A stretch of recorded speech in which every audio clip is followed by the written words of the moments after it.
What's up, guys? So today, finally, my new deliveries came in. We're very excited, but it's always a problem, right?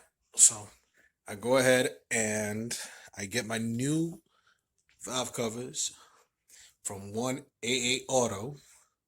Second time, I go ahead and I get the same valve covers because the first one started leaking. And now the second one, for some reason, has this piece broken right off the thing. Hopefully it's nothing important. I'm more worried about these tube seals in the inside. But we're going to get this work done today. Finally, hopefully this rain doesn't go ahead and mess it up for me again. And definitely got some new projects coming in because I'm getting my YouTube game up on point, or like y'all young kids say, on fleek. And we got all this new stuff. So we got new lights, got this new Ninja Assassin for the editing. We got new lenses, everything all here. And we're going to try to get this game going. Hopefully you guys keep on always remembering to subscribe, like, and follow. And, I'm still learning, so we're trying to get this stuff going on. I'm about to get ready. Tired of this coronavirus already. Man, I'm tired of keep on having to shave my own beards, having to cut my own hair. It's bad enough, But, yeah, so we're about to get this going. About to get dressed, get outside, and start pulling up this engine apart. See you guys soon. All right, guys, so here we are about to get this work in, as y'all know. So for us to get through this today, we're going to have to remove the intakes. As you see here, simple 2 screws. Get these off. Make sure you take your MAF sensors out. Once you take all this, make sure always keep that battery off. So I remind you to do that. Then when you come out, you're gonna have 1, 2, 3, 4, 5, 6, 7, 8 screws that you have to remove. Then you're gonna take off all 4 of these. I believe they're T28s. You got hoses here. You have this one screw down here that you will not, I did not know when I first took this off. And you have another screw here that's going to remove this whole bracket, both of these 2 screws. And just make sure that you categorize everything and tape it so you know where everything goes.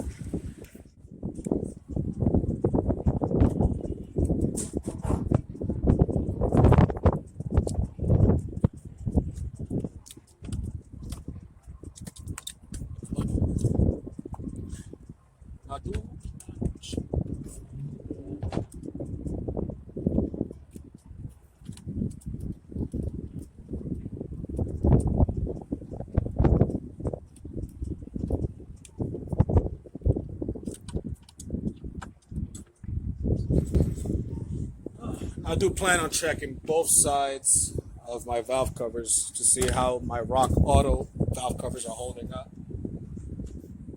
Now, for the record, when you are removing these, it is a T30. Just make sure you keep all these. Try not to strip them.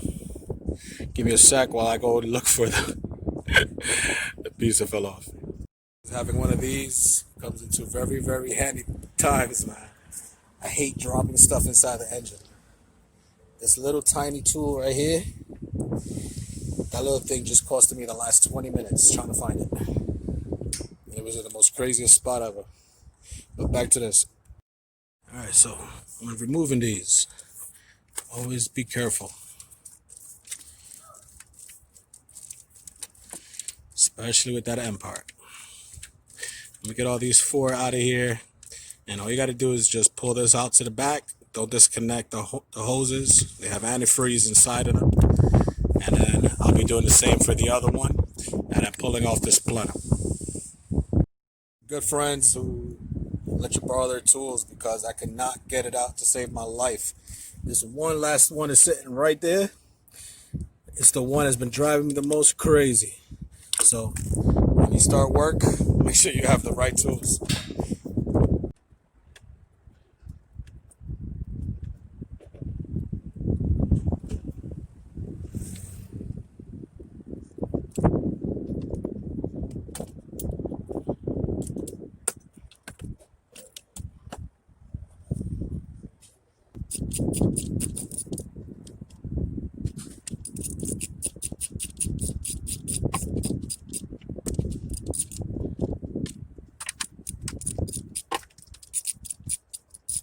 These are size 12 millimeters. Take time taking these off.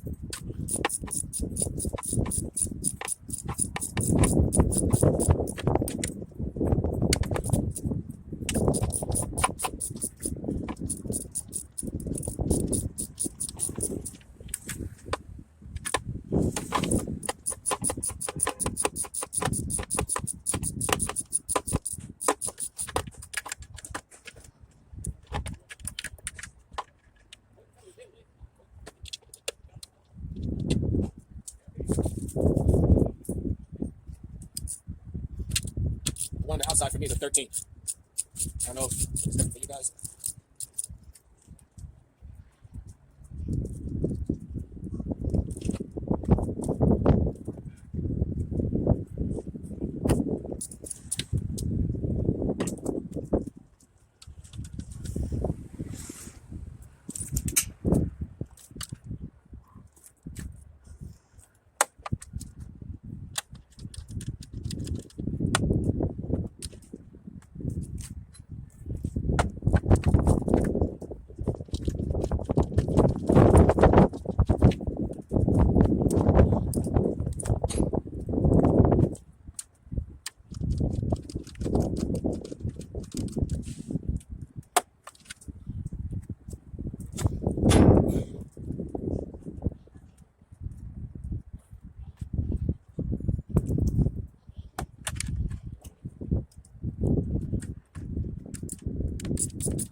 All right, so I had to restart a lot of things here.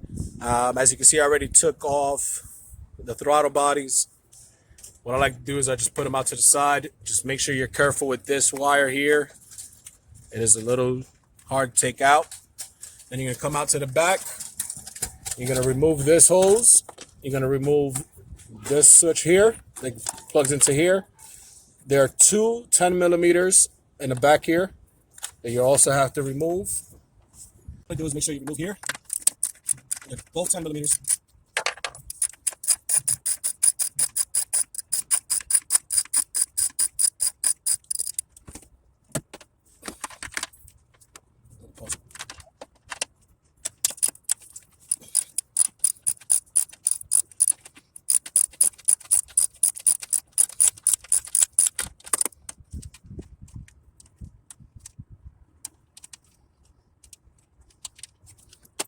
Let's show loosen this up, as you see there.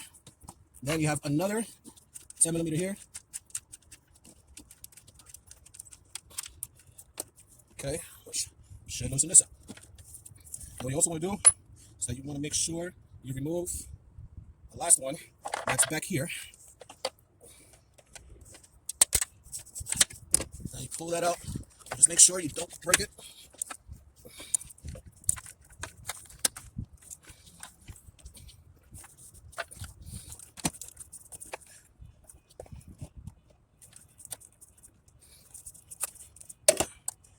Sometimes what you can do is you can stick a little screwdriver right in there.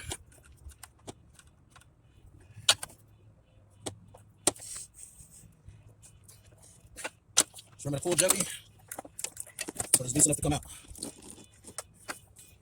And there's also one more back here, which is also a 10 milliliter.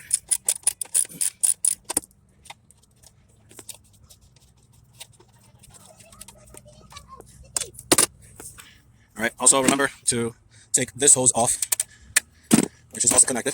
Okay, then you're gonna have another bolt that's gonna be all the way in the back, right down here, which I didn't know the first time I took this off. All All right, guys, so remember, you can't take this whole thing off until you have gotten to this bolt right here. I made this mistake before, and I always forgot to do it. So just remember to take that bolt off. Remember to be very careful with every bolt you take off. You don't want to strip them. You sure don't want to break them. Remember, you have everything off here, you have everything off here, and it all comes around. Just make sure you don't remove these, because these all include antifreeze, and you don't want to put that all over your car. So that should make Plenum nice and loose. Then all you have to do is just lift and pull.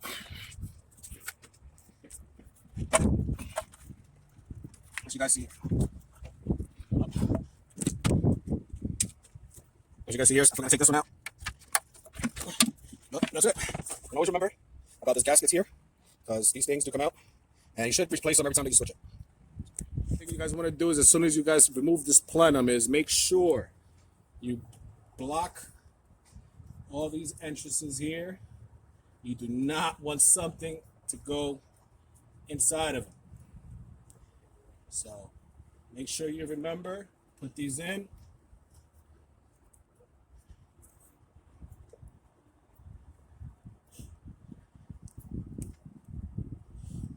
Now I got a little surprise, which I haven't mentioned, but I got a great deal on brand new injectors, which I will be putting in today. All right, so I just got a hold of these brand new injectors. From what I heard, they were 550 cc's. There's 12 exits from here. I don't know if you guys can see it, but I will be putting brand new injectors into the car, along with the brand new valve covers, which are here. This is the one that's been leaking. I'm gonna determine whether it's just one or whether it's all three, and I'm gonna check the other side to see if those are also leaking as well, which I'm hoping they're not, because they're also brand new from Rock Auto. But 1AA Auto has a lifetime warranty on all their parts, so they had no problem sending me a brand new one.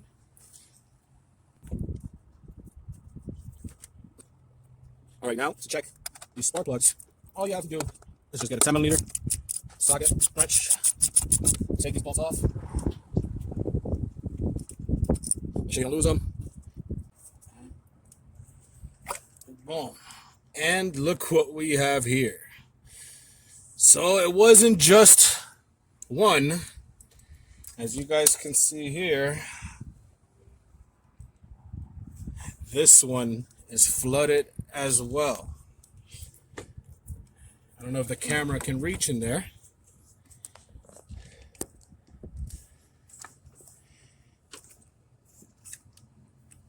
But this is totally screwed. Now, thank God I bought this new, and I'm checking them now, because this is definitely a problem.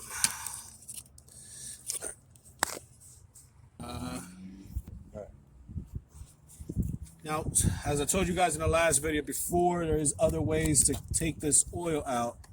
What you want to do is put one of these in here, and then you can be able to maybe start taking all this out. At least enough. Wow.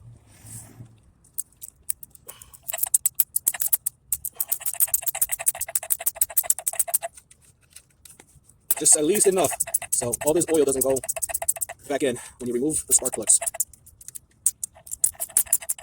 All right, so the first thing you want to do is that you want to make sure you take out these brackets. We also have a few more here, and you want to take out the PCV hose that's connected down here. Pull that back.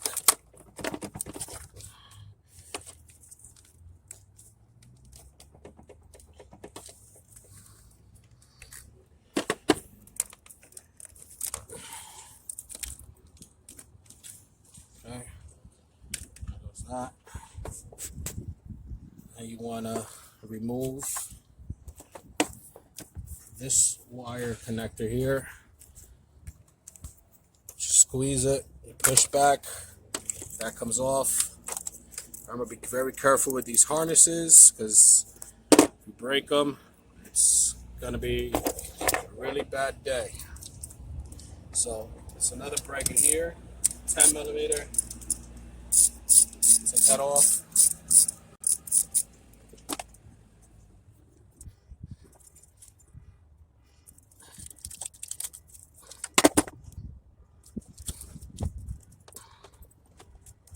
Once again, just make sure you're very careful with these.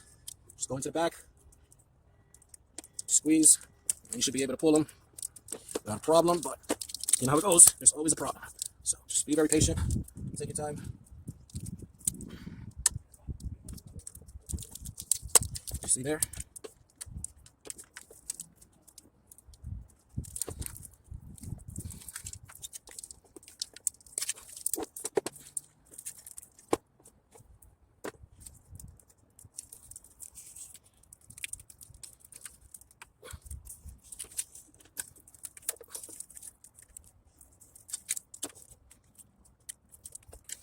That's how you remove that.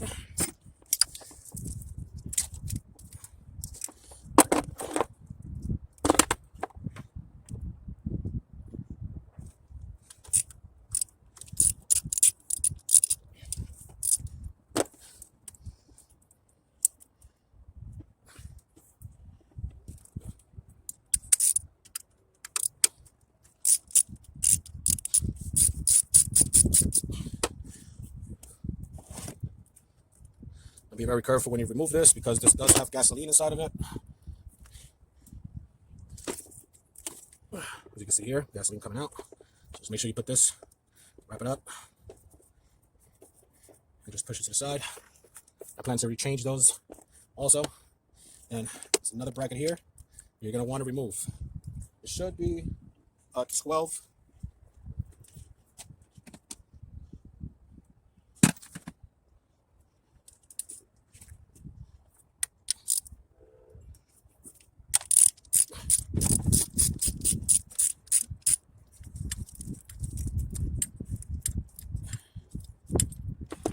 Okay, as you can see, that's loose. And then you also want to remove your lines. These are my Z1 lines,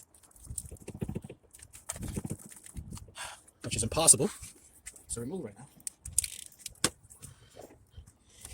Once again,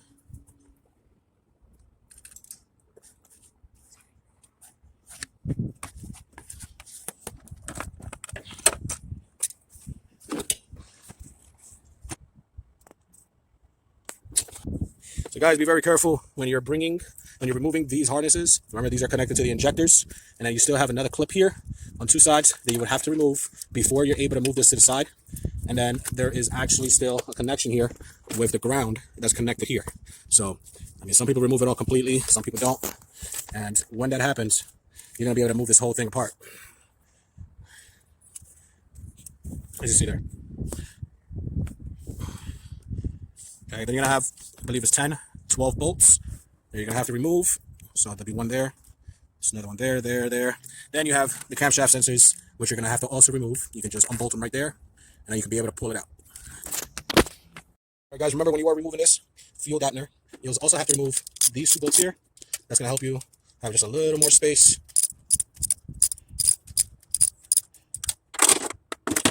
Okay.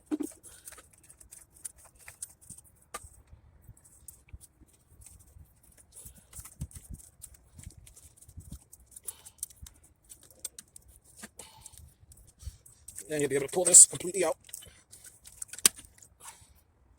All right, guys, so it seems like I've been having more problems than what I expected. This is my stepdaughter here. It seems like all three were actually leaking. So now I gotta make sure I take all this apart. It's already getting late. I don't know if I'm gonna stop yet, but I'm actually using one of these little lights here to help out with the process right now, but you know, there's so much that we can do, right? So I had to cut this video short. Unfortunately, looking through all my valve covers and looking through all the tube seals, they're all leaking. So the one from Rock Auto didn't hold up. The one from 1AA Auto didn't hold up. Now I got to figure out what I'm going to do. So I know that, unfortunately, from original ones from Infiniti are like $300 each. I do not feel like spending $300 each, but I don't know if I'm gonna have to do that. I'm actually thinking about just putting a whole bunch of RTV around the tube seal. Once I put it in, let it sit for 2 days. Then I was thinking about what Aaron Newman did, which is he cut up the tube seals that was in the inside. He put in the 2010 Honda Civic 2.0 tube seals that come with it. Then I thought about replacing them myself, having to cut them out. So it's the end of the night. I'm tired. I'm about to eat some food. I'll figure this out in the morning, and I'll give you guys a part 2 later.